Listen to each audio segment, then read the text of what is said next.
Are you quiet quitting your job? There's been a lot of talk recently about people who are quietly quitting in their roles, which is to say that these people are not outright quitting, that is going and formally resigning from their roles, but they're doing the bare minimum just to sort of coast along in their role and not putting any extra effort, but just doing the bare minimum to collect a paycheck, and that's it. Now, this idea of quiet quitting has got a lot of press in the media recently, particularly with COVID, right? More people working from home. I think that there is a feeling that people who are not in the office, who are sort of invisible, right, other than on meetings and things like that they're kind of slacking off, they're not really working. But I think there's a broader piece here, right, about people coming out of the pandemic and just feeling like they need change in their lives, right, and having a different sense of priorities. The pandemic years, depending on what country you lived in, were pretty tough years for everyone, right? And I find many of us are just looking for a change in our roles and a change in our routine and really just finding our feet as we come out of the COVID era and we readjust to working from home and hybrid working. Some of us are back in the office, some of us are not in the office at all. Let's just be honest, right? It's a weird time and many of us haven't really adjusted to what a complete new normal looks like post-COVID, because pre-COVID we were all in the office 5 days a week. I know I was, Monday to Friday. The car park was full, we were all in the office. We were having drinks on Fridays after work, we were going to meetings, we were all hanging out together, getting lunch together.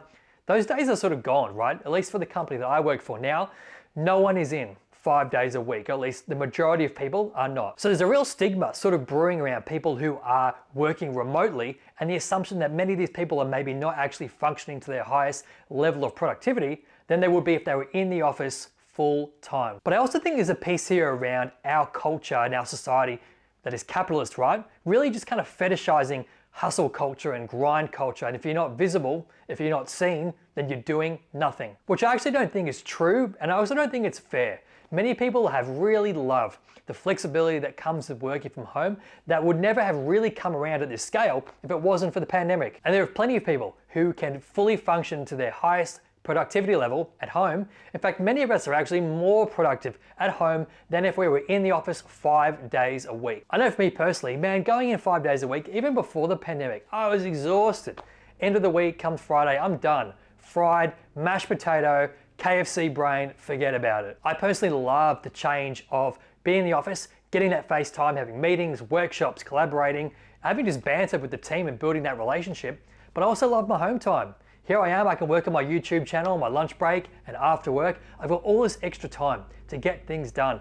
Life admin, collect my mail, put my washing on my lunch break, use that time strategically so that after work, in my evenings, when all the work is done, the sun is set, I can relax, watch TV, I don't have to do my washing, I don't have to put the washing machine on, I don't have to do other life admin stuff that I can easily do during the day before work, on my lunch break, and as soon as I knock off work at like 5:30, 6 o'clock. That said, there may also be a large percentage of people who are actually quiet quitting as per this definition of doing their bare minimum to function in their roles. And so what are my thoughts on that, right? Well, common sense would say that if you want to have really good long-term success in your career, if you want to have great roles and great opportunities come your way, you can't just do the bare minimum. The leadership are looking for people who can step up, who can be proactive about stepping up before they're formally recognized about succeeding or getting promotion or getting a pay rise and all that good stuff. So if you're doing the bare minimum, a lot of those opportunities aren't going to come your way in the long term, and you may miss out on promotions, on bonuses, on awesome career opportunities that come your way because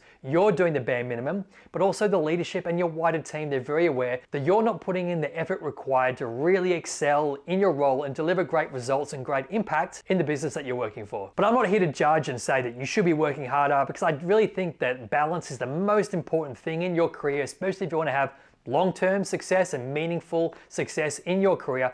That is success that does not come at the expense of your health, at the expense of spending time with your loved ones and your friends, because that is honestly the most important stuff in your life, is your health, your mental health, and your friends and family, and having great memories with these people during the week and on the weekends as well. So I'm not advocating that you go out and work crazy hours, but I also wouldn't advocate for doing the bare minimum in your role, because is that what you really want for your career? Maybe it is, I don't know. But like I said, I think there's balance here, right, between grinding excessively and also kind of, let's be honest, slacking off in your role. I think it's a healthy balance. And I know for me personally too, that I go through periods where I'm working really hard, I'm grinding because my role requires that.